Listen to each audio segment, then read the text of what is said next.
सबले बड़े खबर निकल के आगू आहे रायपुर जिला ले। जी हां, भीम रेजिमेंट छत्तीसगढ़ के युवा मन 10 सूत्रीय मांग लेके विशाल साइकिल रैली निकालत है। बता दें ये रैली आरंग ले लेके रायपुर तक निकाले जाही।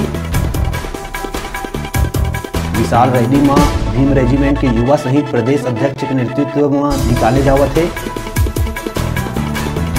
प्रमुख मांग जेमा शराबबंदी, बेरोजगारी भत्ता, एससी 16% आरक्षण, ओबीसी 27% आरक्षण, 1400 शिक्षक भर्ती पदोन्नति में आरक्षण, पुलिसकर्मी के 16 सूत्री मांग सहित ऑनलाइन नर्सिंग परीक्षा संविदा कर्मचारी के संविलियन और कई मांग लेके विशाल रैली निकाले जावत है, जेहा रायपुर मुख्यमंत्री निवास तक पहुंची।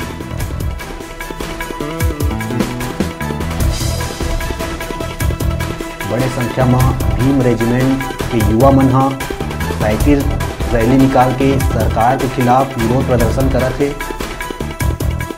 शराबबंदी, बेरोजगारी भत्ता जैसे कई मांग लेके आज आरंग ले रायपुर तक साइकिल रैली भीम रेजिमेंट युवा मन के द्वारा निकाले जावत है।